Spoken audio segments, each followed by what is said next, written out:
യു.ഡി.എഫിൽ seat തർക്കം തുടരുമ്പോൾ മുമ്പെങ്ങുമില്ലാത്ത വിധം ഘടകകക്ഷികൾ തങ്ങളുടെ ശക്തിയോടുകൂടി സീറ്റിനു വേണ്ടി വാദിക്കുന്നു. കോൺഗ്രസ് പ്രതിരോധത്തിലാകുന്നു. എന്താണ് കോൺഗ്രസിനെ പ്രതിരോധത്തിലാക്കുന്ന ഘടകം? ഘടകകക്ഷികളുടെ വിലപേശലിന് ശക്തി കൂട്ടുന്ന ഘടകം. ന്യൂസ് ആൻഡ് വ്യൂസ് ഈ വിഷയം പരിശോധിക്കുമ്പോൾ അതിഥികളായി രാഷ്ട്രീയ നിരീക്ഷകൻ Bhasurendra Babu, KPCC secretary M Vincent, വീക്ഷണം റെസിഡന്റ് എഡിറ്റർ അജിത് കുമാർ, അതോടൊപ്പം തന്നെ നിരീക്ഷകനായി പ്രവീൺ പരമേശ്വറും. മുസ്ലിം ലീഗും കേരള കോൺഗ്രസ് എമ്മും JDU-വും അടക്കം എല്ലാ പ്രമുഖ കക്ഷികളും യു.ഡി.എഫിൽ സീറ്റിനായി വിലപേശൽ നടത്തുന്നു. മുമ്പെങ്ങുമില്ലാത്ത വിധം ചർച്ചകൾ, യു.ഡി.എഫിൽ സീറ്റ് ചർച്ചകൾ അത് പുതിയ വിഷയമല്ല. പക്ഷേ മുമ്പെങ്ങുമില്ലാത്ത വിധം എന്തുകൊണ്ട് ഘടകകക്ഷികൾ വളരെ ശക്തിയിൽ വിലപേശൽ നടത്തുന്നു? കോൺഗ്രസ് ഒരു പ്രതിരോധത്തിന്റെ അവസ്ഥയിലേക്ക് പോകുന്നതുണ്ടോ? ഈ വിഷയം ന്യൂസ് ആൻഡ് വ്യൂസ് പരിശോധിക്കുമ്പോൾ രാഷ്ട്രീയ നിരീക്ഷകൻ ഭാസുരേന്ദ്ര ബാബു, അതോടൊപ്പം കെ.പി.സി.സി സെക്രട്ടറി എം വിൻസെന്റ്, വീക്ഷണം റെസിഡന്റ് എഡിറ്റർ അജിത് കുമാർ, പ്രവീൺ പരമേശ്വർ എന്നിവർ ചേരുന്നു. ആദ്യം എം വിൻസെന്റിലേക്ക്. എം വിൻസെന്റ്, സീറ്റ് ചർച്ച ഏതൊരു പാർട്ടിക്കും ഒരു പുതിയ കാര്യമേ അല്ല, പ്രത്യേകിച്ച് യു.ഡി.എഫിനെ സംബന്ധിച്ചിടത്തോളം, അതിന് നേതൃത്വം നൽകുന്ന കോൺഗ്രസിനെ സംബന്ധിച്ചിടത്തോളം. ചോദ്യം, അത് ചർച്ചകൾ അങ്ങ് നടക്കട്ടെ, നമുക്കെല്ലാവർക്കും അതിൻ്റെ വാർത്തകൾ അറിയാനുള്ള ആകാംക്ഷയുണ്ട്, സന്തോഷമുണ്ട്, ഒക്കെ നിൽക്കുമ്പോഴും നിങ്ങളുടെ ആഭ്യന്തര പ്രശ്നത്തിനെക്കുറിച്ച് എനിക്ക് ചോദിക്കാൻ ഒന്നുമില്ല. ഇപ്പോൾ നടക്കുന്ന ചർച്ചകൾ, ഇപ്പോൾ നടക്കുന്ന അവകാശവാദങ്ങൾ എന്തിനെ അടിസ്ഥാനപ്പെടുത്തിയാണ്? Shri M Vincent. ഇപ്പോൾ അങ്ങനെ പറയത്തക്ക പ്രശ്നങ്ങളൊന്നും ഈ സീറ്റ് ചർച്ചയുമായി ബന്ധപ്പെട്ട് കോൺഗ്രസ്സിലില്ല. നിങ്ങളീ പറഞ്ഞതുപോലെ കോൺഗ്രസ് പ്രതിരോധത്തിലാവുന്നു, കോൺഗ്രസ് വല്ലാത്ത വിലപേശൽ ഘടകകക്ഷികൾ നടത്തുന്നു, അങ്ങനെയൊന്നുമില്ല. ഞങ്ങൾ വളരെ കോഡിയൽ റിലേഷനിലാണ് ഇതെല്ലാം പോയിക്കൊണ്ടിരിക്കുന്നത്. അതിനകത്ത് കാരണം ഞങ്ങളൊരു മുന്നണിയായി കഴിഞ്ഞ 5 വർഷം ഒരു കാലത്തും യു.ഡി.എഫിലില്ലാത്ത ഐക്യത്തോടുകൂടി 5 വർഷം പൂർത്തിയാക്കിയ ഒരു മുന്നണിയുടെ തെരഞ്ഞെടുപ്പ് ഘട്ടത്തിലെ ചർച്ചകളിലേക്കാണ് ഇപ്പോൾ പോകുന്നത്. പല വാഗ്ദാനങ്ങളും ഇടതുപക്ഷത്തിൽ നിന്നുണ്ടായിട്ട് പോലും കേരള കോൺഗ്രസ് ആകട്ടെ, RSP ആകട്ടെ, JDU ആകട്ടെ, ഇവരെല്ലാവരും UDF വിട്ടുപോകും എന്ന മാധ്യമ വാർത്തകളും ചർച്ചകളും എല്ലാം ഉണ്ടായിരുന്നിട്ട് പോലും ഒരു കക്ഷിയും UDF-ൽ നിന്ന് വിട്ടുപോകാൻ ഇതുവരെയും തയ്യാറായിട്ടില്ല എന്ന് മാത്രമല്ല, ഈ ചർച്ചകളിലും ഈ പറയത്തക്ക വലിയ പ്രശ്നങ്ങളൊന്നും തന്നെ ഉണ്ടാകാതെ മുന്നോട്ട് പോവുകയാണ്. അതിന് കാരണം ഞാൻ പറയുന്നത്, ചർച്ചകളൊന്നും അധികം നടന്നിട്ടില്ല. ഏതാനും മണിക്കൂറുകൾ മാത്രമാണ് UDF ഘടകകക്ഷികളുമായിട്ട് ചർച്ച നടത്തിയിട്ടുള്ളത്. നിങ്ങൾ നോക്കൂ, ഇതിന് ഒരു 2-3 ദിവസങ്ങൾക്ക് മുമ്പ് ഘടകകക്ഷികളുമായിട്ടൊരു പ്രാഥമികമാണ്. ഓരോ കക്ഷിയുമായിട്ടും 15-20 മിനിറ്റൊക്കെയാണ് സംസാരിക്കുന്നത്. അത് കഴിഞ്ഞിട്ട് സിമ്പിളാണ് കാര്യം. അല്ല ഞാൻ പറയുന്നത് അത്രയും ഇന്നും അതുപോലെ 3-4 ഘടകകക്ഷികളുമായി പല തവണയായി സംസാരിക്കുന്നു. അപ്പോൾ ഇത്തരത്തിൽ പോകുന്ന വളരെ കീറാമുട്ടിയായി പോകുന്ന ഒരു പ്രതിസന്ധിയും UDF-നകത്തില്ല. നിങ്ങൾ മുസ്ലിം ലീഗിൻ്റെ കാര്യം പറഞ്ഞാൽ മുസ്ലിം ലീഗിന് ഒരു പ്രശ്നമുള്ളതായിട്ട് ഒന്നും പറഞ്ഞിട്ടില്ല. ഇപ്പോൾ തെരഞ്ഞെടുപ്പ് വരുമ്പോൾ ഞങ്ങൾക്ക് കൂടുതൽ സീറ്റ് കിട്ടണമെന്ന് എല്ലാ ഘടകകക്ഷികളും ആവശ്യം ഉന്നയിക്കുന്നത് സ്വാഭാവികമാണ്. അത് ഇപ്പോൾ CPI തന്നെ ഞങ്ങൾക്ക് ഇത്ര സീറ്റ് വേണമെന്ന് പരസ്യമായി ആവശ്യപ്പെട്ട് കഴിഞ്ഞു ഇടതുപക്ഷ മുന്നണിയിൽ. അത് സ്വാഭാവികമാണ്. പക്ഷേ ഇതെല്ലാം തന്നെ ചർച്ചകൾ പൂർത്തിയാകുന്നതോടുകൂടി എല്ലാം വളരെ സൗഹാർദ്ദപരമായ അന്തരീക്ഷത്തിൽ 5 വർഷമായി കാത്തു പരിപാലിച്ച ഐക്യത്തിന് ഊനം തട്ടാത്ത വിധത്തിലുള്ള പരിസമാപ്തിയായിരിക്കും ഉണ്ടാകാൻ പോകുന്നത്. അല്ലാതെ സംഭവിക്കും എന്ന് പ്രതീക്ഷിച്ചിരുന്ന ആളുകൾക്കെല്ലാം തന്നെ തിരിച്ചടിയാണ് ഉണ്ടാകാൻ പോകുന്നത്. യെസ്, ഭാസുരേന്ദ്ര ബാബു, ഈ തിരിച്ചടി ഉണ്ടാകാൻ പോകുന്നു.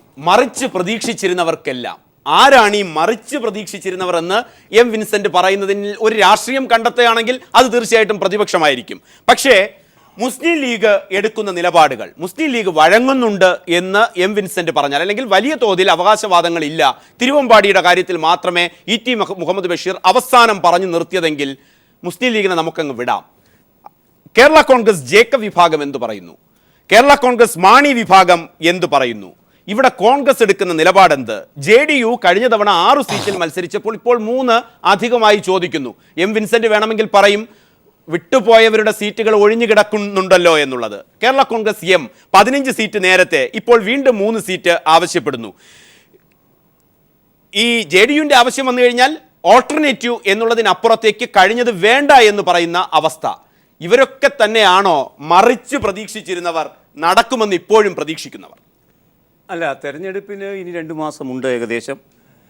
അതുപോലെ തന്നെ തെരഞ്ഞെടുപ്പിൻ്റെ ആസന്ന സമയത്ത് ഈ വീതം വയ്ക്കുമായിട്ട് ബന്ധിപ്പിച്ച് ഘടകകക്ഷികളുടെ ഇടയിൽ തർക്കങ്ങൾ ഉണ്ടാവുകയും ചെയ്യും. വിൻസെൻ്റ് ആ കാര്യം പറഞ്ഞത് യാഥാർത്ഥ്യബോധത്തോടെയുള്ള പ്രസ്താവമാണ്. അതുകൊണ്ട് ഇതിൽ അസാധാരണമായി യാതൊന്നും കാണേണ്ടതില്ല എന്നാണ് അദ്ദേഹം ആശ്വസിക്കുന്നത്. എന്നാൽ നമ്മളിവിടെ പരിശോധിക്കുന്ന കാര്യം സ്വാഭാവികഗതിയിൽ കാണുന്ന ഘടകങ്ങൾക്കപ്പുറത്തേക്ക് ഏതെങ്കിലും നിലവാരത്തിലുള്ള ശൈഥില്യം ഇപ്പോഴത്തെ അവസ്ഥയിൽ UDF ബാധിച്ചിട്ടുണ്ടോ ഇല്ലയോ എന്നതാണ്. അത് തെരഞ്ഞെടുപ്പിനെ ബാധിക്കുന്ന തരത്തിലുള്ള ശൈഥില്യം. അത് പരിശോധിച്ചാൽ രണ്ട് കാര്യങ്ങൾക്ക് ഉത്തരം പറയേണ്ടി വരും ശ്രീ വിൻസെൻ്റ്. ഒന്ന്, കോൺഗ്രസ് ഒരു യുണൈറ്റഡ് ഹൗസ് ആണോ? കോൺഗ്രസിൻ്റെ ഒരു നിലപാട്, പല കാര്യങ്ങളിലും കോൺഗ്രസിൻ്റെ നിലപാട് പൊതുവായി KPCC എടുത്ത നിലപാടിനനുസരിച്ചാണോ പോകുന്നത്, അഥവാ KPCC എടുത്തിരിക്കുന്ന നിലപാടിന് വ്യത്യസ്തമാണോ കോൺഗ്രസ് മുഖ്യമന്ത്രി മന്ത്രിസഭയിലെടുക്കുന്ന നിലപാട്? ഈ അർത്ഥത്തിൽ KPCC പ്രസിഡന്റും ഭരണരംഗവും തമ്മിലൊരു വൈരുദ്ധ്യമുണ്ടോ? ഒന്ന്. മറ്റൊന്ന്, കേരള കോൺഗ്രസ്സുകൾ എന്ന് തന്നെ പറയണം പ്രദീപ്. കാരണം ഏറ്റവും അധികം ശൈഥില്യം അനുഭവിച്ച ഈ കഴിഞ്ഞ 4-5 മാസങ്ങൾക്കുള്ളിൽ തകർന്ന് തരിപ്പണമായി ശൈഥില്യത്തിൽ നിന്ന് ശൈഥില്യത്തിൻ്റെ പടുകുഴികളിലേക്ക് സഞ്ചരിച്ചു കൊണ്ടിരിക്കുന്നത് കേരള കോൺഗ്രസ് എന്ന പാർട്ടിയാണ്.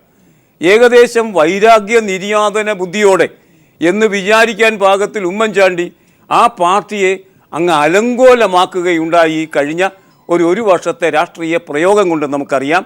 അതുകൊണ്ട് ഇപ്പോഴത്തെ കേരള കോൺഗ്രസിനകത്ത് ശൈഥില്യമല്ലാതെ വിൻസെൻ്റ് മറ്റെന്താണ് ഉണ്ടായിരിക്കുന്നത്?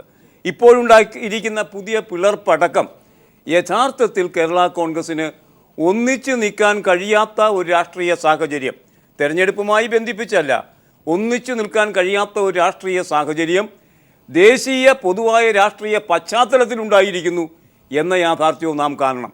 അതുകൊണ്ട് കേരള കോൺഗ്രസിൽ സംഭവിച്ചിരിക്കുന്ന ശൈഥില്യം കോൺഗ്രസിനകത്ത് തന്നെ രൂപം കൊണ്ടിരിക്കുന്ന ഭിന്നാഭിപ്രായങ്ങളല്ല, അതിനപ്പുറത്തേക്ക് അതിനുള്ളിൽ നടക്കുന്ന കിടമത്സരത്തിൻ്റെ ശൈഥില്യം, ഈ രണ്ട് ഘടകങ്ങൾ തന്നെയാണ് എങ്ങനെയാണ് വിൻസെൻ്റ് അത് കാണുന്നത് എന്നും ഏത് നിലവാരത്തിലാണത് ഈ തെരഞ്ഞെടുപ്പിനെ പ്രതിഫലിക്കാൻ പോകുന്നതെന്നും ഇപ്പോൾ തന്നെ ലഭിച്ചിരിക്കുന്ന മുൻഗണനാക്രമത്തിലുള്ള ഫോർകാസ്റ്റ് വെച്ച് നോക്കുകയാണെങ്കിൽ 3 എണ്ണം ഉണ്ടല്ലോ. അതൊക്കെ തന്നെ ഇടതുപക്ഷത്തിന് വിജയസാധ്യത ഉദ്ഘോഷിക്കുന്ന ഫോർകാസ്റ്റുകളാണ്. ഈ സാഹചര്യത്തിൽ ഞാൻ ഈ സൂചിപ്പിച്ച രണ്ട് ശൈഥില്യങ്ങൾ എപ്രകാരമാണ് അതിജീവിക്കപ്പെടാൻ പോകുന്നത് എന്ന കാര്യം വിൻസെൻ്റ് വ്യക്തമാക്കും എന്നാണ് ഞാൻ കരുതുന്നത്. യെസ്, വിൻസെന്റിലേക്ക് വരുന്നതിന് മുമ്പ് അജിത് കുമാറിലേക്ക്. വിൻസെന്റ് പറഞ്ഞ കാര്യങ്ങൾ ഭാസുരേന്ദ്ര ബാബു ചൂണ്ടിക്കാണിക്കുമ്പോൾ അവിടെ ആശയം അത് UDF ഉണ്ടോ എന്ന് പ്രവീൺ ചിലപ്പോൾ സന്ദേഹം രേഖപ്പെടുത്തിയേക്കാം. ഒരു ആശയത്തിൽ അടിസ്ഥാനപ്പെടുത്തിയാണോ അല്ലെങ്കിൽ അത്തരം കാര്യങ്ങളിലാണോ ഈ വിഭജനമൊക്കെ നടക്കുന്നത്? ചോദ്യം അതല്ല. ഭാസുരേന്ദ്ര ബാബു ഉയർത്തുന്ന ആശങ്ക അത് ഭാസുരേന്ദ്ര ബാബുവിനപ്പുറം വിട്ടിട്ട് ജനാധിപത്യ ചേരിയിൽ നിൽക്കുന്ന എല്ലാവർക്കും അങ്ങനെയാണെങ്കിൽ ഘടകകക്ഷികൾ വലിയ തോതിൽ സമ്മർദ്ദം ചെലുത്തുമ്പോൾ അതിലും ഒരു രാഷ്ട്രീയമുണ്ട്. ശ്രീ അജിത് കുമാർ. തീർച്ചയായിട്ടും ശ്രീ പ്രദീപ്, ശ്രീ വിൻസെന്റും ശ്രീ ഭാസുരേന്ദ്ര ബാബുജിയും പറഞ്ഞ ചില കാര്യങ്ങൾ ഞാൻ യോജിച്ചുകൊണ്ട് തന്നെ എല്ലാ കാര്യത്തിലും അല്ല, എനിക്ക് വിയോജിപ്പുള്ളത് ശ്രീ ബാബുജി പറഞ്ഞ ഈ ശൈഥില്യം എന്ന് അദ്ദേഹം പലതവണ ആവർത്തിച്ച് പറഞ്ഞു. അങ്ങനെ ഒരു ശൈഥില്യവും ഇപ്പോൾ കേരളത്തിലെ KPCCയിലോ കേരളത്തിലെ കോൺഗ്രസ് പാർട്ടിക്കുള്ളിലോ അല്ലെങ്കിൽ കോൺഗ്രസ് നേതൃത്വം കൊടുക്കുന്ന ഐക്യജനാധിപത്യ മുന്നണിക്കുള്ളിലോ ഇല്ല ശ്രീ പ്രദീപ്. അതൊരു റിയാലിറ്റിയാണ്.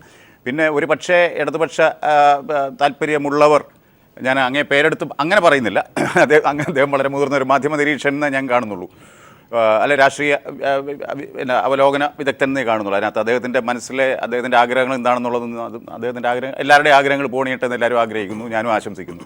പക്ഷേ അതിനപ്പുറത്ത് ഈ സ്വപ്നം കാണുന്ന പോലുള്ള ഒരു ശൈഥില്യവും UDF കോൺഗ്രസിലും ഇല്ല. ഒന്ന് അജിത് കുമാർ പറയുമ്പോൾ വിൻസെന്റിന് ഒരു ചിരിക്കുറവുണ്ട് അവിടെ. അല്ലല്ല, ശ്രീ വിൻസെന്റ് ആദ്യം പറഞ്ഞിരുന്നല്ലോ. അങ്ങനെ ഇപ്പോൾ ഒരു കാര്യമുണ്ട്. ഇനിയിപ്പോൾ ഇലക്ഷനിലേക്ക് ഇന്നത്തെ ദിവസം വെച്ച് നോക്കിയാൽ ശ്രീ പ്രദീപ് 2 മാസവും 2 ദിവസവും ഉണ്ട് കേരളത്തിൽ ഇലക്ഷൻ മെയ് 16 എത്താൻ. ഇന്ന് നമ്മൾ മാർച്ച് 14 നിൽക്കുന്നു. അപ്പോൾ ഇതിനിടയ്ക്ക് ഈ വളരെ സീരിയസ് ആയ ഒരു ഈ ഘടകകക്ഷികൾ തമ്മിലുള്ള ചർച്ച നടന്നിട്ടില്ല എന്ന് ശ്രീ വിൻസെന്റ് പറഞ്ഞത് സത്യമാണ്. എന്ന് തന്നെയല്ല, അങ്ങനെ ഒരു ഒരു ഒരു ഒരു മാരത്തോൺ ചർച്ചയിലേക്കൊന്നും കാര്യങ്ങൾ നീങ്ങേണ്ട ഒരു സാഹചര്യം ഉണ്ടായിട്ടുമില്ല. അത്ര വലിയ വിവാദങ്ങളും ഡിമാൻഡും, പക്ഷേ ഡിമാൻഡ് ഉണ്ടാകും സ്വാഭാവികമായിട്ടും. ഏത് ഘടകകക്ഷിയും കൂടുതൽ അധികാരത്തിൽ കൂടുതൽ പങ്കുപറ്റണമെന്നോ അല്ലെങ്കിൽ കൂടുതൽ സീറ്റുകൾ നിയമസഭയിലോ അല്ലെങ്കിൽ ജനപ്രാതിനിധ്യ നിയമം അനുസരിച്ചുള്ള കൂടുതൽ പ്രാതിനിധ്യം ആഗ്രഹിക്കുന്നതിൽ തെറ്റില്ല. എല്ലാ മുന്നണിയിലും എല്ലാ പാർട്ടിയിലും അതെല്ലാം ഉണ്ടല്ലോ. അപ്പോൾ അതിനകത്ത് അങ്ങനെ ഇപ്പോൾ ഘടകകക്ഷികളായ IUML അല്ലെങ്കിൽ കേരള കോൺഗ്രസോ അല്ലെങ്കിൽ JDU ഓ RSP ഓ ഇവരാരും തമ്മിൽ കോൺഗ്രസുമായിട്ട് ഒരു ഈ പറഞ്ഞ പോലെ ഒരു വൈരനിര്യാതന ബുദ്ധിയോടെ ഒന്നും ആരും അങ്ങോട്ടും ഇങ്ങോട്ടും കാണുന്നില്ല കാര്യങ്ങൾ. പക്ഷേ സ്വാഭാവികമായിട്ടും കൂടുതൽ അവകാശവാദങ്ങൾ വരുമ്പം അത് പരിഹരിക്കപ്പെട്ട് തന്നെ പോകണം എന്ന് പറയാൻ ഘടകകക്ഷികളുടെ അതൃപ്തി നമ്മൾ പരിഗണിക്കേണ്ടതുണ്ട്. അങ്ങനെ അതൃപ്തമായ ഒരു കൂട്ടുകെട്ടിൽ ഇലക്ഷനിലേക്ക് പോയാലുണ്ടാകുന്ന അപകടം നമ്മൾ കാണുമല്ലോ. ഇനിയും സമയമുണ്ട് എന്നുള്ളതാണ് ആശ്വാസമായി നിൽക്കുമ്പോൾ. പ്രവീൺ അതിനോട് ഏത് തരത്തിൽ പ്രതികരിക്കുമെന്നുള്ളത് നോക്കേണ്ടതുണ്ട്. സമയം ഇനിയുണ്ട്. അത് വിൻസെന്റിനുള്ള സന്തോഷവും അതോടൊപ്പം അജിത് കുമാറിന്റെ ആത്മവിശ്വാസവും ആ ആത്മവിശ്വാസവും സന്തോഷവും നിൽക്കുമ്പോൾ പ്രവീൺ, ചർച്ച ഒരിടത്തും എത്തിയിട്ടില്ല. തുടങ്ങിയതേ ഉള്ളൂ എം വിൻസെന്റിന്റെയും അജിത് കുമാറിന്റെയും ഭാഷയിൽ. പക്ഷെ തുടങ്ങുമ്പോൾ തന്നെ മുസ്ലിം ലീഗ് എന്ത് പറയുന്നു, കേരള കോൺഗ്രസ് ജേക്കബ് വിഭാഗം എന്ത് പറയുന്നു, ഇന്നലെ ജോണി നെല്ലൂർ എന്ത് പറഞ്ഞു, ഇന്ന് പറഞ്ഞു, അതോടൊപ്പം JDU എന്ത് പറയുന്നു.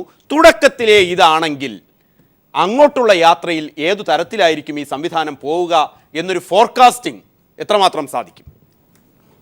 എനിക്ക് തോന്നുന്നു അവിടെ ഈ രണ്ട് പ്രധാനപ്പെട്ട കാര്യങ്ങൾ. അതിൽ ഒന്ന്, ഇപ്പോൾ കുറേ പാർട്ടികൾ, ചെറുതും വലുതുമായിട്ടുള്ള പാർട്ടികൾ ചേർന്നാണല്ലോ ഒരു മുന്നണി രൂപീകരിച്ചു വരുന്നത്. ഈ മുന്നണി ഒരു ഇലക്ഷനെ സമീപിക്കുന്ന ഒരു സമയത്ത് പരസ്പരം ചർച്ചകളുണ്ടാവും. ആ ചർച്ചകളിൽ അഭിപ്രായ വ്യത്യാസങ്ങളുണ്ടാവും. എല്ലാവർക്കും ഒരേ അഭിപ്രായം തന്നെ വേണമെന്ന് പറയാനൊന്നും കഴിയില്ല. അഭിപ്രായ വ്യത്യാസങ്ങളുണ്ടാവും. ആ ചർച്ചകൾ ഒരുപക്ഷെ വളരെ ഹീറ്റഡ് ഡിസ്കഷൻസ് ആയിട്ടും പോയേക്കാം, അവകാശവാദങ്ങളൊക്കെ വെച്ചുകൊണ്ട്. പക്ഷേ ഇത് പ്രശ്നമാകുന്നത് പോസ്റ്ററും കരിയോയിലും പരസ്യ പ്രസ്താവനയും ആകുമ്പോഴാണ്. ചർച്ചകൾ ഏത് മുന്നണിയിലും ആവാം. ചർച്ചകൾ ഇല്ലെങ്കിൽ അതിനകത്ത് വേറെന്തോ പ്രശ്നമുണ്ടെന്നാണ് അർത്ഥം. ചർച്ചകൾ എവിടെയും ആകാം, അഭിപ്രായ വ്യത്യാസങ്ങൾ ഇല്ലെങ്കിലും അവിടെ എന്തോ പ്രശ്നമുണ്ടെന്നാണ് അർത്ഥം. മറിച്ച് ഇതെല്ലാം ആകുമ്പോഴും പോസ്റ്റർ, കരിയോയിൽ, പരസ്യ പ്രസ്താവന, ചെളിവാരിയറിയൽ, കൂട്ടരാജി, ഇതെല്ലാം കൂടെ ചേർന്ന് വരുമ്പോഴാണ് ഇതൊരു വലിയ പ്രശ്നമായിട്ട് മാറുന്നത്. അതുകൊണ്ട് തന്നെ പ്രശ്നങ്ങളൊന്നുമില്ല, ഇച്ചിരി നേരം ഞങ്ങൾ തമ്മിൽ കണ്ടതേ ഉള്ളൂ എന്ന് പറയുമ്പോൾ ബാക്കി പുറത്ത് നാട്ടുകാർ കാണുന്നതെല്ലാം വേറെ എന്തെങ്കിലും കൂത്താണെന്ന് നമ്മൾ കരുതേണ്ടി വരും. അപ്പോൾ അതുകൊണ്ട് അത് ഒരു പ്രശ്നങ്ങളുമില്ല എന്ന് പറഞ്ഞ് മുന്നോട്ട് പോകുന്നതിനെ വിശ്വസിക്കാൻ കഴിയില്ല. ഒന്ന്. രണ്ട്, ഇനി ഒരു മുന്നണി, ആ മുന്നണിക്കുള്ളിൽ പൊട്ടിത്തെറികൾ ഉണ്ടാകുന്നില്ല, ഒരു കക്ഷി പുറത്തു പോകുന്നില്ല എന്നുള്ളതിന് ആ മുന്നണി സമാധാനപരമായി നിലനിൽക്കുന്നു എന്നുള്ള അർത്ഥമൊന്നുമില്ല. നമുക്ക് ഓരോന്നായിട്ട് എടുക്കാം. ഇതിനുള്ളിലുള്ള RSPക്ക് LDFിലേക്ക് വരാൻ കഴിയുന്ന സിറ്റുവേഷൻ ആണോ ഇപ്പോൾ നിൽക്കുന്നത്? ഇത്രയും അവർ പുറത്തു വന്നതിനേക്കാൾ കൂടുതൽ അപമാനിതരായി ശ്രീ പിണറായി വിജയന്റെ ഒരു പ്രസ്താവന കൂടെ ആയിക്കഴിഞ്ഞപ്പോൾ ഇനി വലിഞ്ഞു കയറി തിരിച്ചു പോയി ചെല്ലാൻ കഴിയൂ? പ്രത്യേകിച്ച് ഈ ഒരു 2-3 വർഷത്തിനിടയിൽ തിരിച്ചു പോകാൻ കഴിയൂ? ഇനി അടുത്ത് കേരള കോൺഗ്രസ് മാണി ഗ്രൂപ്പിനെ എടുക്കാം.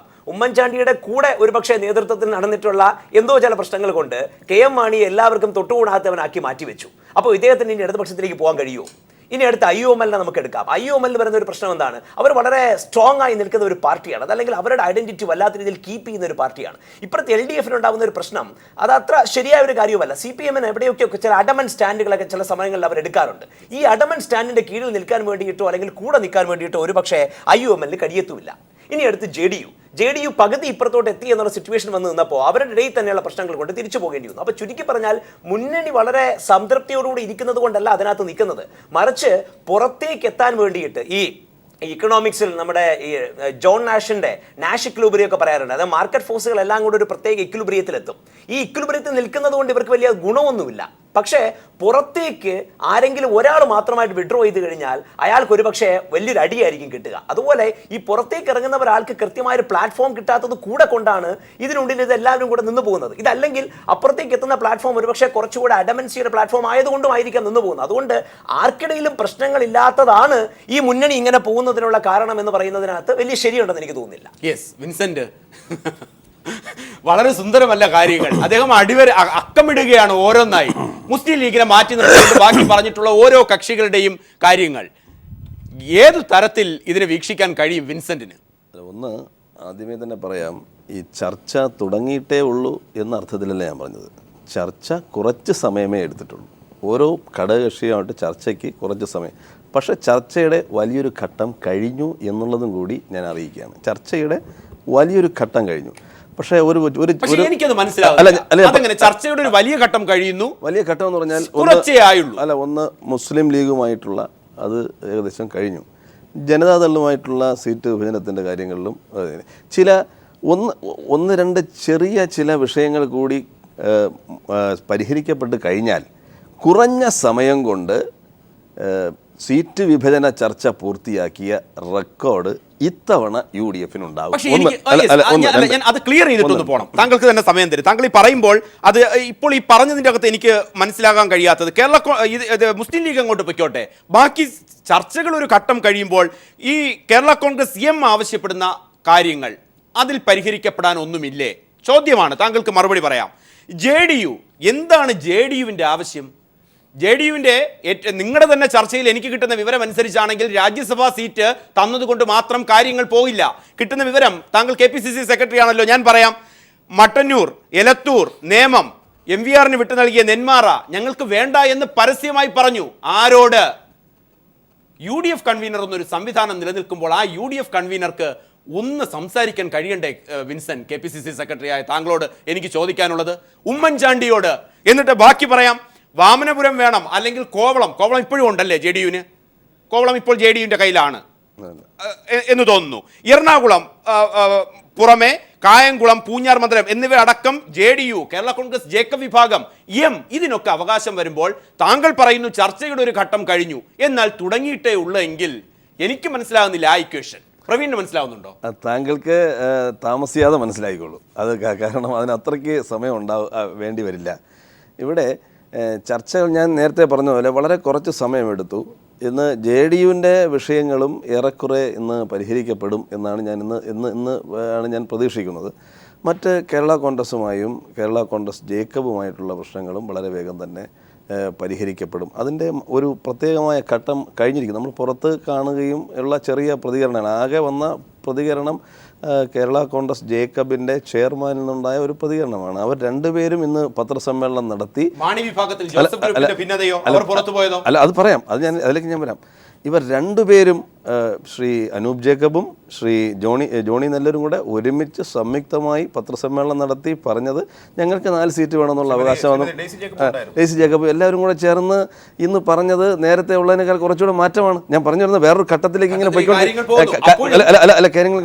പിന്നെ ഇവിടെ ശ്രീ പ്രവീൺ പറഞ്ഞ ചില കാര്യങ്ങൾ. ഒന്ന്, ഇവർക്കൊന്നും ഇടതുമുന്നണിയിൽ പ്ലാറ്റ്ഫോം കിട്ടാത്തത് കൊണ്ടാണ് ഇവർ പോകുന്നതെന്ന് അദ്ദേഹത്തിൻ്റെ നിരീക്ഷണത്തിൻ്റെ കുറവായിട്ടാണ് ഞാൻ കാണുന്നത്. കാരണം ഏറ്റവും വലിയ അഴിമതിക്ക് കേസിൽ ജയിലിൽ കിടന്ന ഒരാൾ എന്ന് പറഞ്ഞ് അധിക്ഷേപിച്ച ശ്രീ ബാലകൃഷ്ണപിള്ളയെയും അദ്ദേഹത്തിൻ്റെ മകനെയും വരെ സ്വീകരിക്കാൻ ഇടതുമുന്നണി പ്ലാറ്റ്ഫോം അല്ല, നിങ്ങൾ സീറ്റ് കൊടുത്തില്ലേ പഞ്ചായത്ത് തെരഞ്ഞെടുപ്പിൽ? അല്ല, ഞാൻ പറയട്ടെ, എന്നെ പറഞ്ഞ് അവസാനിപ്പിക്കാൻ അനുവദിക്കണം. അവിടെ ഇടതുമുന്നണിയുടെ സ്ഥാനാർത്ഥികളായിട്ടാണ് ഇവർ അവിടെ പഞ്ചായത്ത് തെരഞ്ഞെടുപ്പ് മത്സരം. മുന്നണി എന്നുള്ള പേര് നിങ്ങൾക്ക് സാങ്കേതികം മാത്രമാണ്. പക്ഷേ ഈ പ്ലാറ്റ്ഫോം ഇല്ല എന്ന് പറഞ്ഞുകൊണ്ടാണ് അവരിന്നും പ്രതീക്ഷിക്കുന്നത് ഇടതുമുന്നണി സ്ഥാനാർത്ഥിയായി പത്തനാപുരത്ത് ആര് മത്സരിക്കും? ഗണേഷ് കുമാർ മത്സരിക്കും. പിന്നെ ബാലകൃഷ്ണ പിള്ളയ്ക്കും പിറ്റെങ്കിലും ഒരു സീറ്റ് കിട്ടണം. ഇങ്ങനെയാണ് അവർ. ഗണേഷ് കുമാർ ജഗദീഷിനെ അവിടെ മത്സരിപ്പിക്കും. മത്സരിപ്പിക്കാനാണെങ്കിൽ കോൺഗ്രസുകാർ പരസ്യ പ്രസ്താവന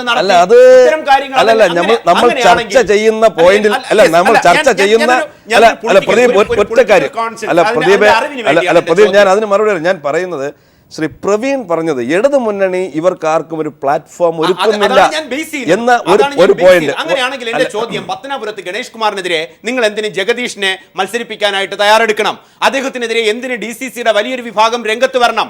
ആ ചോദ്യങ്ങൾക്ക് മറുപടി ഉണ്ടാകുമോ? ഉണ്ടാകേണ്ടതല്ലേ? അല്ല, അത് പറയാം. അപ്പൊ അത് ഗണേഷ് കുമാറിനെയും ബാലകൃഷ്ണപിള്ളയും പോലുള്ള പശ്ചാത്തലമുള്ള ആളുകളെ വരെ ഉൾക്കൊള്ളാൻ ഇടതുമുന്നണി തയ്യാറായിരിക്കുന്നു. 2, ഈ കേരള കോൺഗ്രസ് മാണി വിഭാഗത്തിൽ നിന്ന് ഇവർ ശ്രീ ആന്റണി രാജുവും ശ്രീ ഫ്രാൻസിസ് ജോർജുമെല്ലാം ഇറങ്ങിപ്പോയിട്ട് നേരെ പോയത് AKG സെന്ററിലേക്കാണ്. നമ്മൾ ആലോചിക്കണം, AKG സെന്ററിൽ നിന്നൊരു പച്ചക്കൊടി കിട്ടാതെ ഇവർക്ക് എങ്ങനെ അതിനകത്തോട്ട് പോകാൻ സാധിക്കും? ഇപ്പൊ അവിടെ ചോപ്പൊടിയേ ഉള്ളൂ. അപ്പൊ കോവൂർ കുഞ്ഞുമോൻ രാജിവെച്ച് വന്നതോടുകൂടി EP ജയരാജൻ നടു റോഡിൽ നിന്ന് സ്വീകരിക്കുകയാണ്. നടു റോഡിൽ നിന്ന് അദ്ദേഹത്തെ കണ്ട് വാരിപ്പുണക്ക് വരൂ, എന്തിത്ര വൈകി എന്നാണ് അദ്ദേഹത്തിൻ്റെ ബോഡി ലാംഗ്വേജ് കാണിക്കുന്നത്. അപ്പോൾ അതുകൊണ്ട് പ്ലാറ്റ്ഫോമിൻ്റെ ഒരു കുറവുമില്ല മിസ്റ്റർ പ്രവീൺ. നിങ്ങൾ ആലോചിക്കണം, ഇനി ആ രീതിയിൽ നിന്ന് പോയാലും 2 കൈ നീട്ടി സ്വീകരിക്കും. എന്നിട്ടും ഞങ്ങളുടെ പ്രധാനപ്പെട്ട ഘടകകക്ഷികളെല്ലാം കൃത്യമായി ഇതിനകത്ത് തന്നെ നിൽക്കുന്നു. ഇടതുമുന്നണിയുടെ എല്ലാ സ്വാധീനങ്ങളെ എപ്പോഴും പ്രസ്താവന നടത്തും. ഇനിയും വീരേന്ദ്രകുമാറിന് അവിടെ എങ്ങനെ നിൽക്കാൻ സാധിക്കുന്നു? ഇനിയും ഈ RSPക്ക് എങ്ങനെ നിൽക്കാൻ സാധിക്കുന്നു? ഇങ്ങോട്ട് പോരൂ എന്ന ധ്വനി വരുത്തുന്ന തരത്തിലുള്ള പ്രസ്താവനകൾ ഉണ്ടായിട്ടും അവർ നിൽക്കുന്നു. ഇനി ഇദ്ദേഹം പറയുന്നതിന് മുമ്പ് പിന്നെ പോസ്റ്റർ കരിയോയൽ ഇദ്ദേഹം പറഞ്ഞ വേറെ 2 കാര്യങ്ങളുണ്ട്. അത് ഞാൻ കൃത്യമായി ആ പോയിന്റിൽ തന്നെ വരുന്നുണ്ട്. ഭാസുരേന്ദ്ര ബാബു, ഒരു രാഷ്ട്രീയ കക്ഷി അവിടെ പ്രവീൺ സൂചിപ്പിച്ചതാണ് ഇപ്പോൾ അടിസ്ഥാനമാക്കുന്നത്. പോകാൻ ഇടമില്ലാതെ നിൽക്കുമ്പോൾ കോവൂർ കുഞ്ഞുമോനെ ഉദാഹരിക്കുന്നു വിൻസെന്റ്. അത് മാത്രമല്ല, ഒരു മിനിറ്റ് വിൻസെന്റ് സാറേ, ഞാൻ അതിനകത്ത് ഒരു ചെറിയൊരു ക്ലാരിഫിക്കേഷൻ വരുത്തിക്കോട്ടെ. ഒന്ന്, ഞാൻ ഈ എടുത്തു പറഞ്ഞ പാർട്ടികളെല്ലാം ഇവിടുന്ന് അങ്ങോട്ട് പോകാൻ ആഗ്രഹിക്കുന്നു, അവിടെ തൊട്ട് എടുക്കുന്നുമില്ല എന്നുള്ളതല്ല എന്റെ വിശദീകരണം. RSPയെ സംബന്ധിച്ചിടത്തോളം അവരെടുക്കണമെന്ന് വിചാരിച്ചാൽ തന്നെ RSPക്ക് ചെന്ന് കയറാൻ കഴിയും. അവർക്ക് അവരുടേതായ അഭിമാനമില്ലേ? അതാണ് ഒന്ന്. IUML അവരെടുക്കില്ലെന്നല്ല ഞാൻ പറഞ്ഞത്, മറിച്ച് IUML അവിടെ പോയി കഴിഞ്ഞാൽ നിൽക്കാൻ കഴിയുന്ന ഒരു സാഹചര്യം പോലും ഒരുപക്ഷെ അവരുടെ ായിട്ടുള്ള, അതായത് ഇപ്പൊ ഈ മറ്റേ രണ്ട് സിംഹങ്ങൾ ഒരു കാട്ടിൽ വേണ്ടെന്ന് പറയുന്ന പോലെ ചിലപ്പോൾ നിൽക്കാൻ കഴിയില്ല എന്നുള്ളതാണ് എന്റെ പോയിന്റ്. കേരള കോൺഗ്രസിനെ എടുക്കാൻ പറ്റുന്ന ഒരു സാഹചര്യം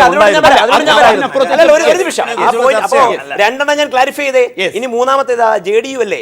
JDU ഇറങ്ങിപ്പോയിട്ട് എടുക്കാൻ പറ്റില്ലെന്നാ ഞാൻ പറഞ്ഞത്. അങ്ങനല്ലല്ലോ ഞാൻ പറഞ്ഞത്. അത് അദ്ദേഹത്തിന്റെ ശ്രദ്ധയുടെ കുറവായിട്ട്, ഇത് എന്റെ നിരീക്ഷണത്തിന്റെ കുറവായി നോക്കിയെങ്കിൽ അത് അദ്ദേഹത്തിന്റെ ശ്രദ്ധയുടെ കുറവായിട്ട് മാത്രമേ ഞാൻ കാണുന്നുള്ളൂ. JDUവിനെ കുറിച്ച് ഞാൻ എന്താ പറഞ്ഞത്? JDU ഇതിനുള്ളിൽ നിന്നപ്പോൾ അവർക്കുള്ളിൽ നിന്ന് തന്നെ പ്രശ്നങ്ങൾ കാരണം ഇറങ്ങിപ്പോകാൻ കഴിയില്ലെന്നല്ലേ പറഞ്ഞത്. പിന്നെ അടുത്ത് കേരള കോൺഗ്രസ് മാണി ഗ്രൂപ്പിന്റെ കാര്യമല്ലേ പറഞ്ഞത്?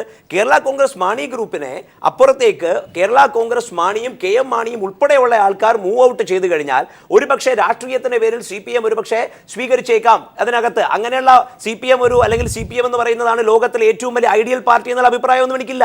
പക്ഷേ ഇന്നത്തെ സാഹചര്യത്തിൽ പൊടുന്നനെ ഈ ഇടക്കാലത്ത് മാത്രം ഇത്രയും കാലം തിരിച്ചു സമരം ചെയ്ത ഒരു നേതാവിനെ, ഫ്രാൻസിസ് ജോർജ്, ആന്റണി രാജു പറഞ്ഞതുപോലല്ല, ഒരു നേതാവിനെ എടുക്കുവാൻ വേണ്ടിയിട്ട് അത്ര എളുപ്പം ഒരു പക്ഷേ കഴിഞ്ഞു എന്ന് വരില്ല. ഈ നിരീക്ഷണത്തിനെ വേറൊരു രീതിയിലേക്ക് വരുത്തി തീർക്കാൻ ശ്രമിക്കുന്നത് ഒരു വാക്ക്, ഈ KM മാണി സാറിന്റെ മുഖ്യമന്ത്രി പദം KM മാണി സാറിന്റെ പഴയ കഥ രാഷ്ട്രീയമല്ല, അത് ശരിയെന്ന് തന്നെ വെച്ചോ. അത് കുളവാക്കാൻ വേണ്ടിയിട്ട് അവിടെ ഒരു അഴിമതി ആരോപണം വന്നില്ലേ?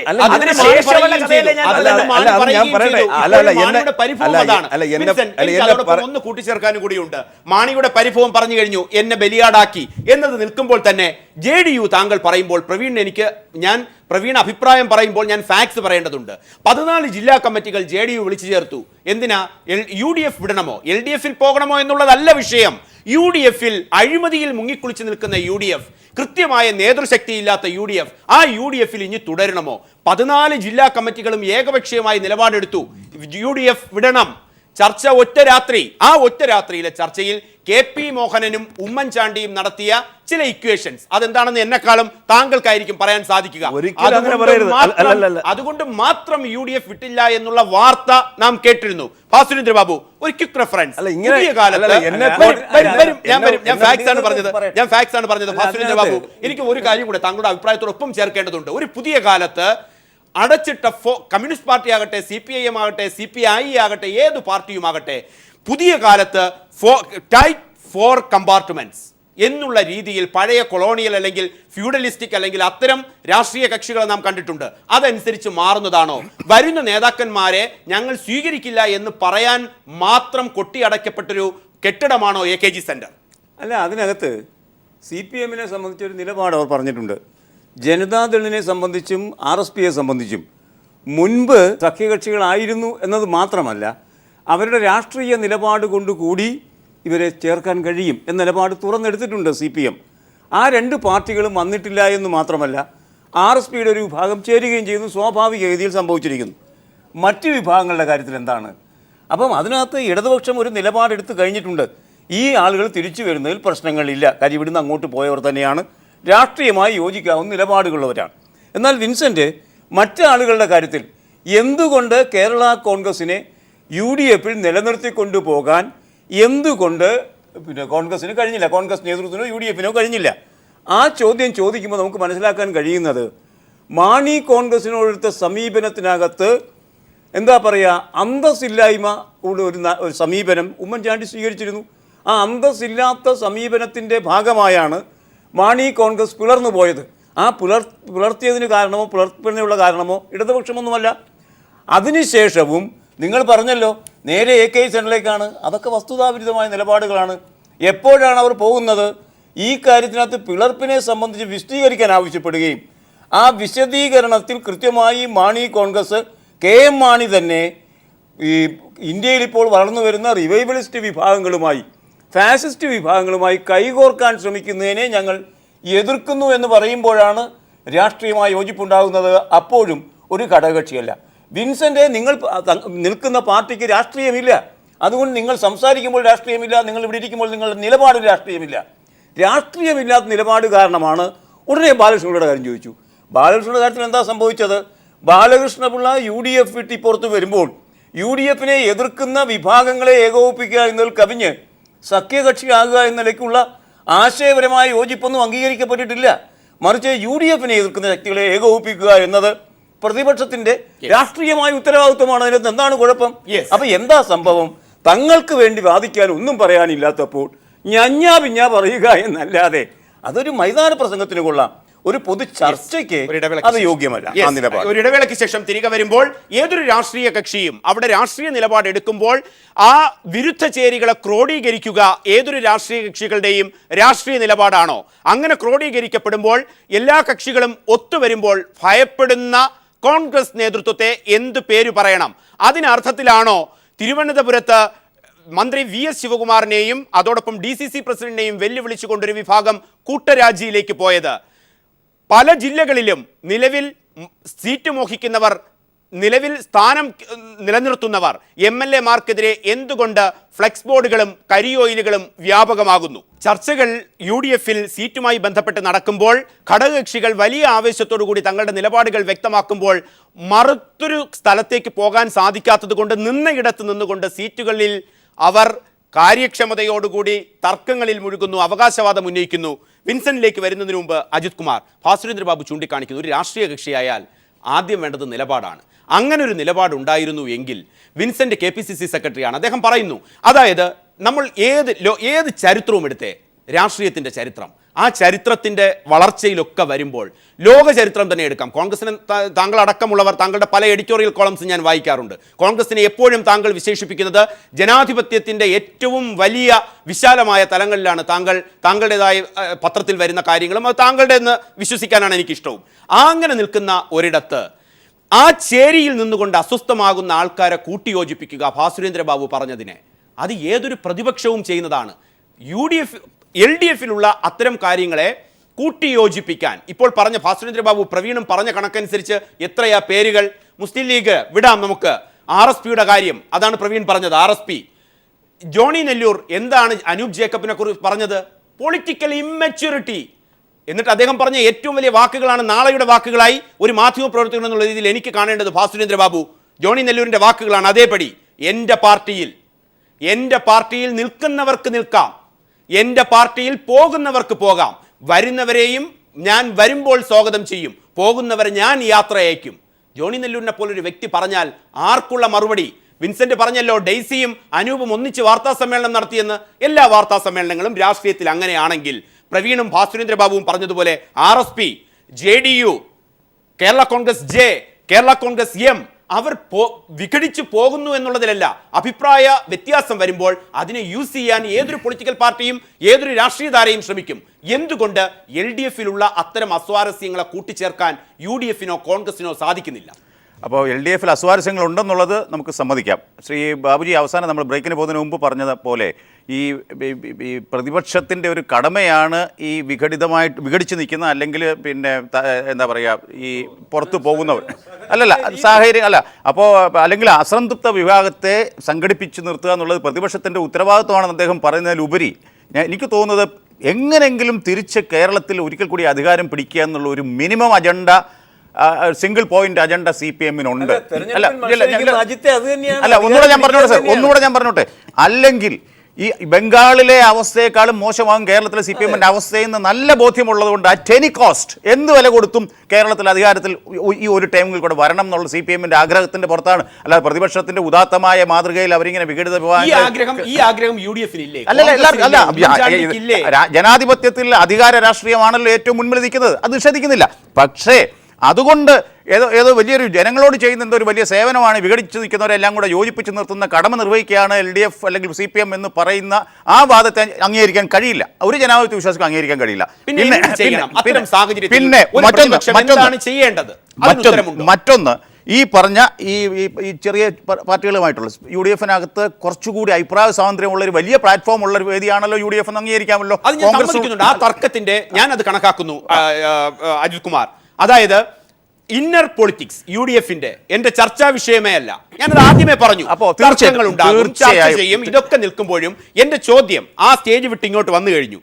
കൂട്ടിയോജിപ്പിക്കാൻ ഭാസുരേന്ദ്രബാബു പറഞ്ഞതനുസരിച്ച് പ്രതിപക്ഷത്തിന് കഴിയുന്നുണ്ടെങ്കിൽ, അവർ വിളിച്ചാൽ കോവൂർ കുഞ്ഞുമോൻ ഇറങ്ങി വരുമെങ്കിൽ, ഫ്രാൻസിസ് ജോർജിനെ പോലെയും ആന്റണി രാജുവിനെ പോലെയും ഡോക്ടർ KC ജോസഫ് അത്തരത്തിൽ പോലുള്ള വലിയ പ്രമാദമായ രാഷ്ട്രീയ നേതാക്കൾ ഇറങ്ങി വരുമെങ്കിൽ അജിത് കുമാർ ഇറങ്ങി വരുമെങ്കിൽ അവരെ കൂട്ടി യോജിപ്പിക്കുക, അല്ലെങ്കിൽ അവരെ ഒന്നിച്ചു നിർത്തുക. ഭാസുരേന്ദ്രബാബുവിന്റെ ഭാഷയിൽ പറഞ്ഞാൽ രാഷ്ട്രീയമാണെങ്കിൽ ഈ അധികാരത്തിൽ വരാതിരിക്കാനും ഇവരെയൊക്കെ നിങ്ങൾക്കടയിൽ തന്നെ കൂട്ടിച്ചേർക്കാനും എന്തുകൊണ്ട് ഉമ്മൻചാണ്ടിക്ക് ഇതിൽ എന്ത് രാഷ്ട്രീയ മര്യാദയാണ് ഉള്ളത്?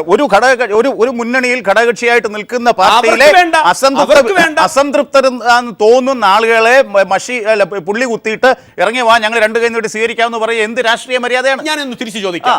ഒരു ഡിബേറ്റിന് വേണ്ടി ഞാനൊന്ന് ചോദിക്കട്ടെ. എനിക്ക് എന്റെ വീട്ടിൽ നിൽക്കാൻ ഇഷ്ടമില്ല എന്ന് പറഞ്ഞാൽ അത്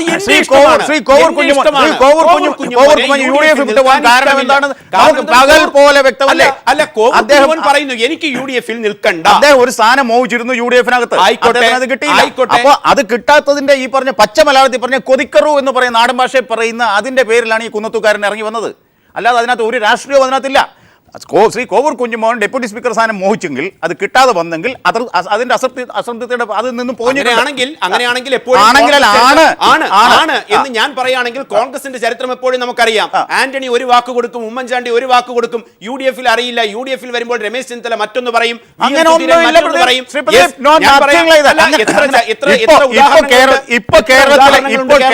ഇപ്പോൾ കേരളത്തിലെ കോൺഗ്രസ് പാർട്ടിക്കകത്ത് ഈ പാർട്ടിക്കകത്ത് ഗ്രൂപ്പുകൾ ഉണ്ടെന്നുള്ളത് സമ്മതിച്ചുകൊണ്ട് തന്നെ പറയുന്നു. അങ്ങനെ ഗ്രൂപ്പുകൾ തമ്മിലുള്ള ഒരു അനൈക്യവും ഇപ്പൊ ഈ ഇലക്ഷനിലേക്ക് പോകുന്ന ഈ വേളയിലെങ്കിലും ഇല്ല ശ്രീ പ്രദീപ്. അതൊരു യാഥാർത്ഥ്യമാണ്. ഒന്ന്, പിന്നെ പാർട്ടിയിൽ മുൻപ് എന്നത്തെക്കാളും കൂടുതലായിട്ടുള്ള ഐക്യം വന്നിട്ടുണ്ട്. ഈ പറഞ്ഞ പേരുകൾ തന്നെ ശ്രീ ആന്റണി ആയാലും ശ്രീ ഉമ്മൻചാണ്ടി ആയാലും ശ്രീ സുധീരനായാലും ശ്രീ രമേശ് ആയാലും അവരൊക്കെ ഒരു ടീമായിട്ട് ഏക മനസ്സോടെ, പല ശരീരങ്ങളാണെങ്കിലും ഏക മനസ്സോടെ പ്രവർത്തിക്കുന്ന കാലഘട്ടമാണിത്. ജോണി നെല്ലൂരിനും അനൂപിനും ഒരേ മനസ്സില്ല.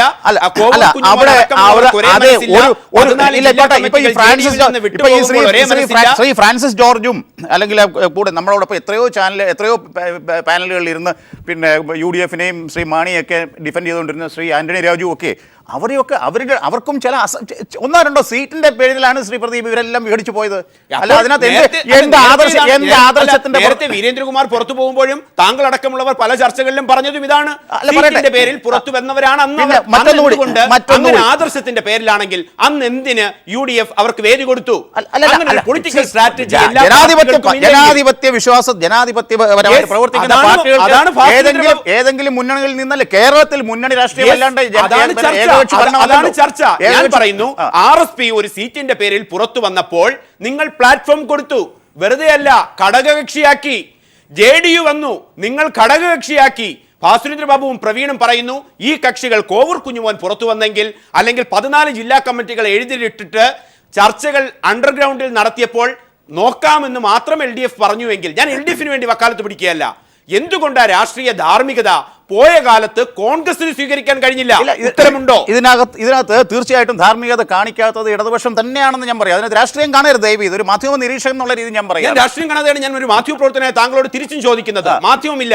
ഈ താങ്കൾ പറയുന്ന രാഷ്ട്രീയ മര്യാദ എന്തുകൊണ്ട് കഴിഞ്ഞ കാലത്ത് ഈ കക്ഷികൾക്ക് കോൺഗ്രസിന് സാധിച്ചില്ല? എന്തുകൊണ്ട് ഏത് ഘട്ടത്തിലെ കാര്യമായി പറയുന്നത്? ഈ ഇലക്ഷൻ കാര്യത്തിൽ അവരെന്തിനാ പുറത്തു വന്നത്? LDF-ന്റെ കാര്യത്തിൽ എന്താണ് അവർ പറഞ്ഞത്? താങ്കൾ തന്നെ പറയുന്നു ശ്രീ ഫ്രാൻസിസ് ജോർജ്, അദ്ദേഹം മോഹിച്ച്, അദ്ദേഹത്തിന്റെ അച്ഛൻ പണ്ടേ പ്രതിനിധീകരിച്ചിരുന്ന കേരള കോൺഗ്രസിന്റെ ഫൗണ്ടർ ചെയർമാനായ ശ്രീ KM ജോർജ് പ്രതിനിധീകരിച്ചത് Muvattupuzha seat Shri Francis George മോഹിച്ചിട്ടുണ്ടാവും, ആഗ്രഹിച്ചിട്ടുണ്ടാവും. അത് കോൺഗ്രസിന്റെ സിറ്റിംഗ് സീറ്റാണ്. അത് എങ്ങനെ കൊടുക്കാൻ പറ്റും? അല്ല, ഞാൻ ചോദിച്ചാൽ ഇവിടെ തർക്കം ഇതാണ്. അതായത് വരുന്നത് രാഷ്ട്രീയമാണോ? വരുന്നത് രാഷ്ട്രീയ മാന്യതയാണ്. കേവലം 1 or 2 സീറ്റുകളുടെ പേരിലാണല്ലോ ഈ വിഘടനം ഒക്കെ ഉണ്ടായത്. അത് ന്യായമായ കാര്യമാണ്. ഇപ്പൊ തന്നെ ശ്രീ KC ജേക്കബ് ഗ്രൂപ്പിൽ ശ്രീ ജോണി നെല്ലൂർ അങ്കമാലി സീറ്റ് ചോദിക്കുന്നു. അങ്കമാലി സീറ്റ് ഇപ്പോൾ അത് LDF-ന്റെ സീറ്റാണ്, ശ്രീ ജോസ് ടെയിൽ. അപ്പോൾ ഒരു അങ്കമാലി സീറ്റ് UDF ഒരു പക്ഷേ ശ്രീ ജോണി നെല്ലൂരിന് വെച്ച് നീട്ടിയാൽ അദ്ദേഹത്തിന്റെ അതിർത്തിയെല്ലാം തീർന്നു, പിന്നെ വിഘടനവും തീർന്നു. അപ്പോൾ പക്ഷേ ഇറങ്ങി വരുന്നവരെ രണ്ട് കൈ നീട്ടി സ്വീകരിക്കാനായിട്ട് ഇവിടെ ഇരിക്കുന്ന നമ്മുടെ പരിസരത്തുള്ള കേന്ദ്രത്തിൽ ഇരിക്കുന്നവർ നിരാശരാകും. അജിത് കുമാർ പറയുന്ന ആ വാദഗതികൾ ഞാൻ സീറ്റിന്റെ കാര്യത്തിലാണെങ്കിൽ ഞാൻ ഒരു പാർട്ടിയും ചേർന്നല്ല ശ്രീ അജിത് കുമാർ ഞാൻ പറയുന്നത്. കാരണം സീറ്റിന്റെ കാര്യത്തിൽ LDF അവരെ AKG സെന്ററിൽ സ്വീകരിച്ചെങ്കിൽ എനിക്ക് LDF-ന്റെ ചോദ്യവും എനിക്കില്ല. എന്റെ ചോദ്യം, സമാന സാഹചര്യത്തിൽ കഴിഞ്ഞ കാലത്ത് LDF വിട്ടവരെ നിങ്ങൾ എന്തിന് ഘടകകക്ഷിയാക്കി? രാഷ്ട്രീയ മാന്യതയുണ്ടെങ്കിൽ എന്റെ ചോദ്യത്തോട് താങ്കൾക്ക് ഉത്തരമുണ്ടോ? ഞാൻ ആവർത്തിച്ച് ചോദിച്ചതാണ്. ഉണ്ടെങ്കിൽ എന്ത്? ഇപ്പൊ പറയുന്നത് ശ്രീ പ്രേമേന്ദ്ര കേസല്ലേ? പ്രേമേന്ദ്രൻ മാത്രമല്ല, ഞാൻ എല്ലാവരെയും പറയുന്നു. ആരാ പ്രേമേന്ദ്രൻ മാത്രമാണോ? ഭാസുരേന്ദ്ര ബാബു ഏറ്റവും ഒടുവിൽ RSP ആയിരുന്നു. ഏറ്റവും ഒടുവിലും വേണ്ട, രാഷ്ട്രീയ ചരിത്രം തന്നെ. സർ ഉപയോഗിച്ച വാക്ക് രാഷ്ട്രീയ മര്യാദ എന്നുള്ളത്, അതായത് അസംതൃപ്തർ ഇറങ്ങി വരുമ്പോൾ സ്വീകരിക്കുന്നത് രാഷ്ട്രീയ മര്യാദയല്ല എന്ന് പറഞ്ഞാൽ രാഷ്ട്രീയ അപമര്യാദയാണെന്നാണ്. അങ്ങനെയാണെങ്കിൽ ഈ രാഷ്ട്രീയ അപമര്യാദ സെൽവരാജിന്റെ കാര്യത്തിൽ എവിടെ പോയി? ഏതാ ഈ രാഷ്ട്രീയ അപമര്യാദ സെൽവരാജിന്റെ കാര്യത്തിൽ എവിടെ പോയി? സെൽവരാജിനെ CPM ഇന്ന് പുറത്താക്കുന്ന ഘട്ടം വന്നപ്പോൾ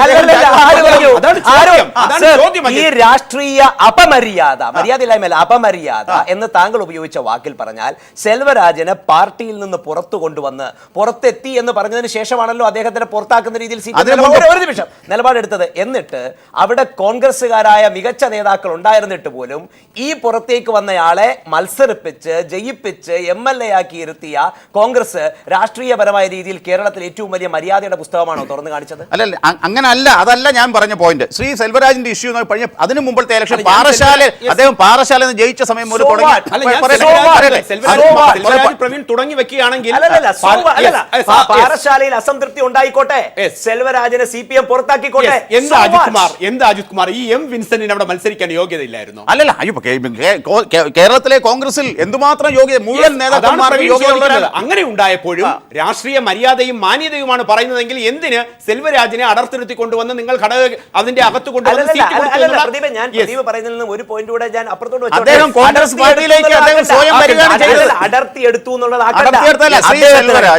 CPM-ൽ അസംതൃപ്തി ഉണ്ടായിരുന്നു, CPM പുറത്താക്കാൻ തീരുമാനിച്ചിരുന്നു എന്ന് തന്നെ വെച്ചോളൂ.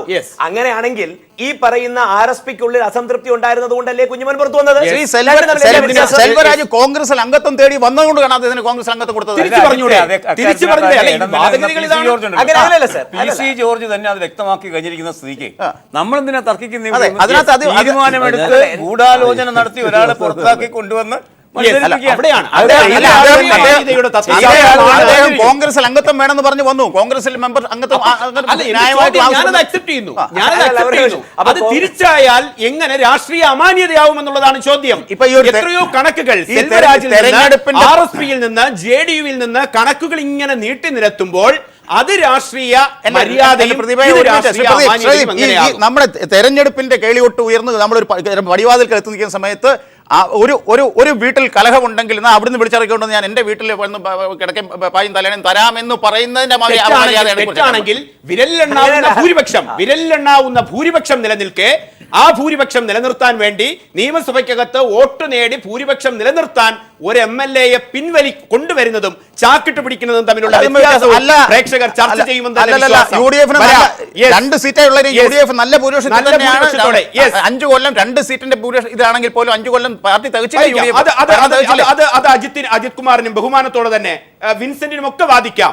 ആ ചോദ്യങ്ങൾ രാഷ്ട്രീയ മര്യാദയാണെങ്കിൽ ഭൂരിപക്ഷം നിലനിർത്താൻ ഒരു MLA-യെ ചാക്കിട്ട് പിടിച്ചു തുടങ്ങുന്ന ആ ചാക്കിട്ട് പിടുത്തത്തിൽ നിന്ന് ഇന്ന് പുറത്തു പോകാൻ കഴിയില്ല എന്ന് പറയുമ്പോൾ നേരെ നിൽക്കുന്ന കക്ഷിക്ക് നട്ടല്ലെന്തിന്? രാഷ്ട്രീയ നാടകങ്ങൾ അല്ലെങ്കിൽ രാഷ്ട്രീയ ചർച്ചകൾ അത്തരത്തിൽ തന്നെ പറയുമ്പോൾ വിൻസെന്റ് നമ്മുടെ ചർച്ച ചെയ്ത വിഷയങ്ങൾ ഇനി അതിലേക്കൊന്നും നമ്മൾ പോയിട്ട് അതിനെ കൂട്ടുപിടിച്ച് ഇനി അങ്ങോട്ട് വരണ്ട. ഉത്തരം താങ്കൾക്ക് പറയാം. കോൺഗ്രസ് ആണ് മെയിൻ കക്ഷി. ഇത്രയും കക്ഷികളൊക്കെ ഇനി ബാക്കി സീറ്റിന് വേണ്ടിയൊക്കെ അവകാശം ഉന്നയിക്കുമ്പോൾ ഒഴിവഴുന്ന സീറ്റുകളുണ്ടല്ലോ ഈ പുറത്തു പോയവരെയൊക്കെ സംബന്ധിച്ച്, കോൺഗ്രസിന് ഇപ്പോഴും ഒരു നയമുണ്ടോ ആ സീറ്റുകൾ എങ്ങനെ കൈകാര്യം ചെയ്യുമെന്നതിനെ സംബന്ധിച്ച്? വ്യക്തമായ നയവും സമീപനമുണ്ട്. എന്താണ് വ്യക്തമായ നയമുണ്ട്. അതിപ്പോ പുറത്തു പറയാൻ പറ്റത്തില്ലല്ലോ. ചർച്ച നടക്കുന്ന ഘട്ടത്തിൽ അത് പുറത്ത് പറഞ്ഞാൽ പിന്നെ എന്ത് ചർച്ചയാണ്?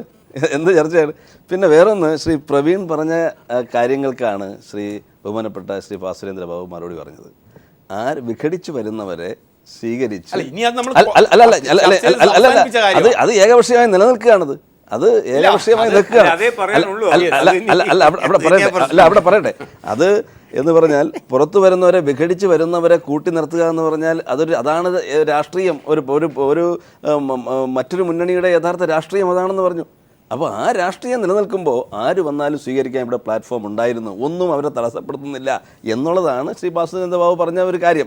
അതുകൊണ്ട് താങ്കൾ പറഞ്ഞ കാര്യം എന്റെ ചോദ്യത്തിന് ഉത്തരം വരുന്നില്ല. എന്റെ ചോദ്യത്തിന് ഉത്തരം വരുന്നില്ല. അദ്ദേഹം കാണിച്ച അശ്രദ്ധക്കുറവിനെ ചൂണ്ടിക്കാണിച്ചില്ല. അല്ല അത് തന്നെ അദ്ദേഹം പറഞ്ഞ എന്റെ അശ്രദ്ധയെ കുറിച്ച് പറഞ്ഞു. അപ്പൊ അതിനുള്ള മറുപടിയാണ് ഇദ്ദേഹം യഥാർത്ഥത്തിൽ പറഞ്ഞത്. കാരണം വിഘടിച്ച് ആര് വന്നാലും സ്വീകരിക്കും. ബാലകൃഷ്ണപിള്ള അവരെ സ്വീകരിക്കാൻ തയ്യാറുണ്ടെങ്കിൽ അവരെ സ്വീകരിച്ചു നിർത്തും. അതുകൊണ്ട് ഒരു പ്ലാറ്റ്ഫോം ഇവരെ ഇടതുപക്ഷം സ്വീകരിക്കാത്തത് കൊണ്ടാണ് ഇവർ പോകാൻ കഴിയാത്ത സാഹചര്യം ഉണ്ടെന്ന് പറയുന്നത് തെറ്റാണ്. അത് തെറ്റാണ്. രണ്ട് കരിയോയിലും പോസ്റ്ററും എന്ന് പറയുന്നത് വ്യാപകമായി എന്ന് പറയുന്നു.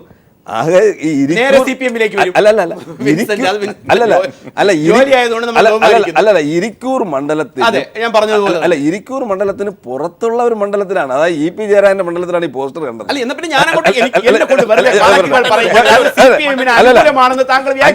അനുകൂലമാണെന്ന് പറഞ്ഞാൽ കരകുളം കൃഷ്ണപിള്ളക്കെതിരെ വി എസ് ശിവകുമാറിനെതിരെ പരസ്യ പ്രസ്താവന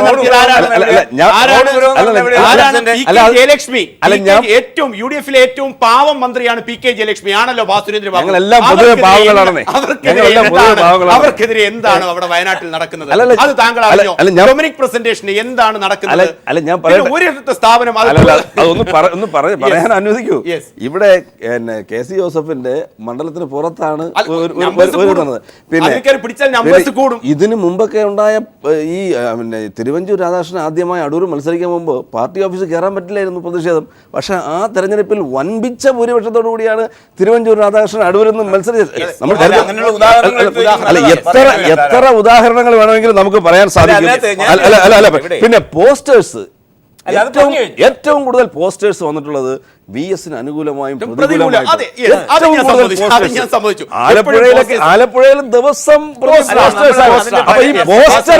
പോസ്റ്ററുകളെ വിലയിരുത്തിക്കൊണ്ടൊരു രാഷ്ട്രീയത്തെ പോസ്റ്ററുകളുടെ പശ്ചാത്തലത്തിൽ രാഷ്ട്രീയത്തെ വിലയിരുത്താൻ പാടില്ല എന്നുള്ളതാണ് ഞാൻ പറയുന്നത്. ഇത്തരത്തിലുള്ള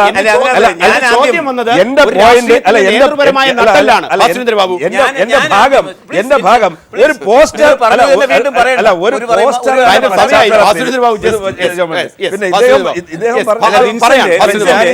ഒരു കാര്യം 10 തവണ പറയണ്ട, ഒരു കാര്യം പറഞ്ഞാൽ തന്നെ മനസ്സിലാവുന്ന സാമാന്യ ബുദ്ധി നമുക്കുണ്ട്. വീണ്ടും സൂചിപ്പിച്ച ഒരു കാര്യം ഞാൻ ആദ്യം തന്നെ സൂചിപ്പിച്ചൊരു കാര്യമുണ്ട്. ഇതിനകത്ത് അന്തർലീനമായിരിക്കും രാഷ്ട്രീയ പ്രമേയം എന്തെന്ന് ചർച്ച ചെയ്യാന്നുള്ളത്. കേരള കോൺഗ്രസിൽ സംഭവിച്ചിരിക്കുന്ന പുതിയ ഒരു തകർച്ചയുടെ അവസ്ഥ അതായിരുന്നല്ലോ ഞാൻ ശൈഥില്യം എന്ന് പറഞ്ഞത്.